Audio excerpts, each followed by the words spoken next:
السلام عليكم ورحمة الله وبركاته. عزتمندو لیدونکو او په تیر سوي درس کې حروف الهجاء، بیا وروسته درس کې حروف المقطعه، نننی درس مخارج الحروف. مخارج جمع د مخرج ده، مخرج یو ته وایي، مخارج ډیر ورته وایي. د حروف مخرجونه مو تاسو په حروف الهجاء کې درس کې مو زده کړل. د عربي ژبې ټول حرفونه یا حروف 9 دي. هغه 9 حرفونو نه قرآن عظیم الشان جوړ ده. په ننني درس کې به ان شاء الله الرحمن د دغه 9 حرفونو مخرجونه وپېژنو. دغه 9 حرفونه څو عام مخرجونه لري، څو خاص مخرجونه لري. درس تر پایه پورې وګورئ، ډیر ضروري درس ده. یو ټول قرآن عظیم الشان او د تجوید درسونه به تاسو ته اسانه سي. له دغه درس او د تیر سوي درسونو نه ډیره استفاده وکړئ، چې راتلونکي درسونه به ټول ان شاء الله الرحمن ډیر درته اسانه سي. که مو زده کړل، که مو زده نه کړل، راتلونکي درسونه بیا درته سختیږي ان شاء الله الرحمن. د مو ټول د تجوید درسونه به د یوټیوب په چینل کې درته چې هلته تاسو استفاده جنې وکړئ. هلته د ویډیوګانې نه ورکېږي د یوټیوب په چینل کې او په فیسبوک کې ورکېږي. په دغه خاطر مو د یوټیوب چینل ورته انتخاب کړی ده، هغه د سره تر نورو ملګرو یې هم ورسوي. نو د نننی درس مخارج الحروف، د حروفو مخرجونه د 9 حرفونو نه کومو حروفو چې قرآن عظیم الشان جوړ ده، د هغو ټولو حرفونو مخارج العامه 5 مخرجونه دي. د هغه 9 حرفونو 5 عام مخرجونه دي. د 9 حرفونو چې حروف الهجاء ورته ویل کېږي چې قرآن عظیم الشان ځینې جوړ ده، د هغو ټولو عام مخرجونه، رئیسي مخرجونه، مرکزي مخرجونه دا 5 دي.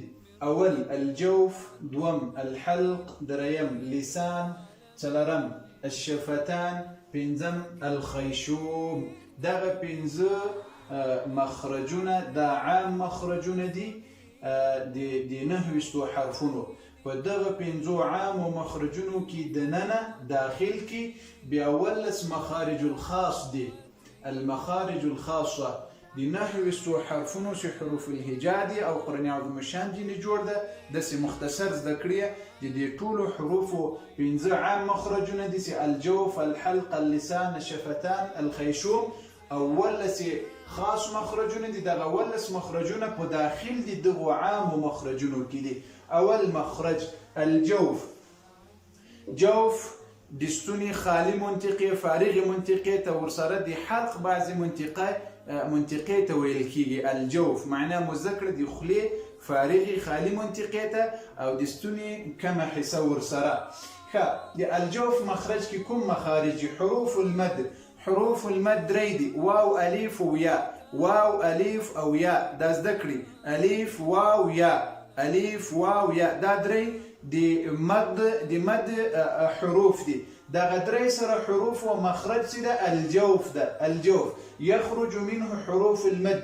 دغه الجوف مخرجنا حروف المد راوزي او زائد دغه 3 حرفونو الجوف ده. الف ساکن او ما قبل مفتوح. کله وخت الف ساکن وي او ما قبل مخکې حرفي زور ولري. الواو ساکن ما قبل حرفي پیش ولري. یا ساکن او ما قبل حرفي مخکې حرفي زیر ولري. دغه 3 سره حرفونه په کم ډیر به نه سختوم ځکه چې بحث پکې ډیر ده، خو د تاسو دپاره چې تطبیق اسې په قرآن عظیم الشان کې د ملګرو وسي، راتلونکي درسونو کې به ان شاء الله ډیر د تاسو سر ورباندې خلاصي. الجوف يخرج منه حروف المد. جوف هغه عام مخرج ده چې حروف المد ترې راوځي. واو ساکن ما قبل مفتوح چې زور ولري. واو یا ساکن چې ما قبل مضموم پیش ولري. یا ساکنه چې ما قبل مکسور زیر ولري. دا خو جوف ومو پیژندل، دا یو مخرج شو. په دغه الجوف کې یو مخرج خاص هم ورسره ده. دا یو مخرج خاص هم په الجوف کې ده، چونکې الجوف عام مخرج ده، خاص هم یو په دې 3 حرفونو کې ده. الحلق. حلق ستوني ته ویل کیږي. د حلق مخرج نه کوم شی راوځي؟ یخرج منه حروف الاظهار. له دغه حلق نه حروف اظهار راوځي چې اظهار الحلقي ورته ویل کیږي. په اخر کې تاسو لیکنو کې وګورئ اظهار الحلقي ورته ویل کیږي. د اظهار الحلقي شپږ حروف دي: همزها، عینها، غینها. همزها، عینها، غینها. دغه شپږ حروف دي اظهار الحلقي.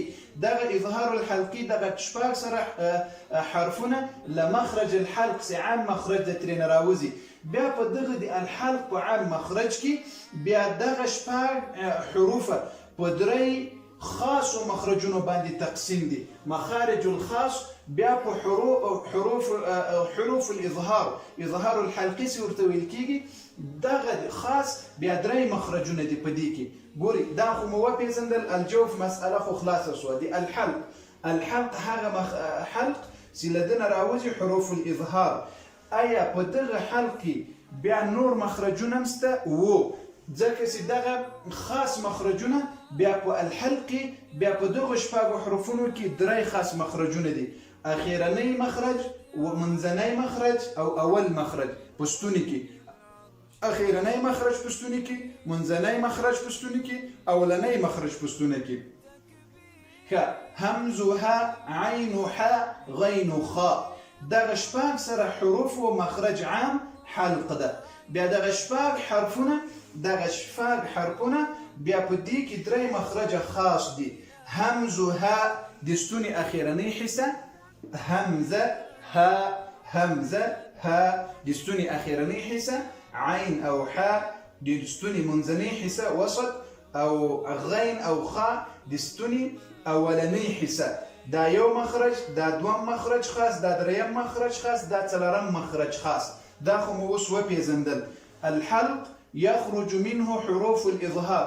لحلقنا حروف اظهار راوځي. اظهار الحلقي ورته ویل کیږي. شپږ حروف لري. دا شپږ حروف ټولو مخرج عام حلق ده. بیا دغه شپږ حروف درې مخرج خاص لري: د ستوني اخیرنی مخرج، منځنی مخرج، اولنی مخرج. دا زده کړې په راتلونکي درسونو کې ډیر ضرور ده که غواړئ چې قرآن عظیم شان باندې مو سر خلاصي له نورو مسلمانانو سره کومک وکړي تر په رسولو کې. لسان باندې ما اکس راکش کړی دی ځکه چې په ژبه کې لس مخرج دي او اتلس حروف دي. لس مخرج خاص پکې دي او اتلس حروف دي پکې.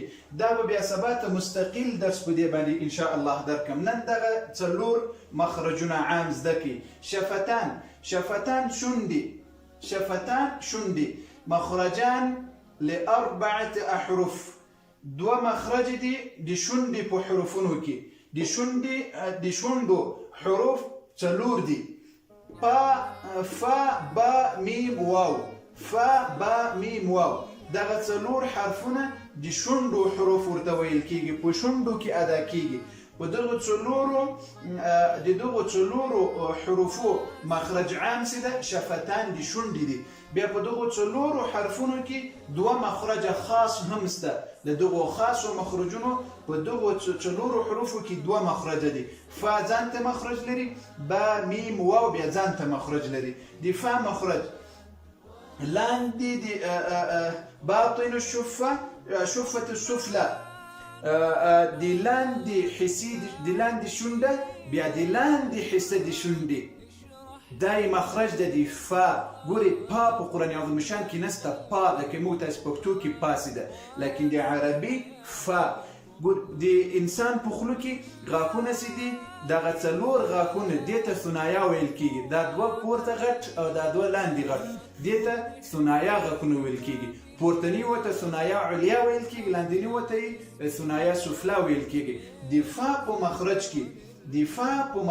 کې د لاندې شونډه، لاندنی حصه د شونډې سره ورسره ثنایا علیا غاښونه چې لاندې شونډې سره وجنګول سي. لڅنګه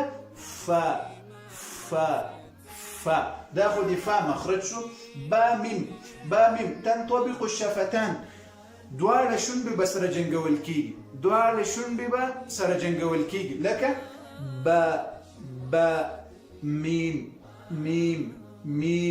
میم د دې دواړو حروفو د با او د میم په مخرج کې په شونډې مخرج ته دواړه به سره جنګول کېږي. په با کې به یو څه زیات جنګول کېږي یعنی ټینګ او په میم کې دومره نه. واو السدارة للشفتين دی واو مخرج هم شونډې دي دواړه شونډې خو څه قسم به ادا کول کېږي دواړه شونډې واو شونډې به داسې راټوروي واو خو په منځ کې به خالي منطقه ورکوي داسې نه چې لکه با میم فاسې وجنګوي سره شونډې سره وجنګوي شونډې نه پکې جنګول کېږي خو مخرج شونډې دي لیکن دواړه شونډې به د سره راټولې کړي ګوري ما ته ګوري واو خو په منځ کې به فارغه خالي مسافه به ولري یعنی شونډې به نه سره لګول کېږي.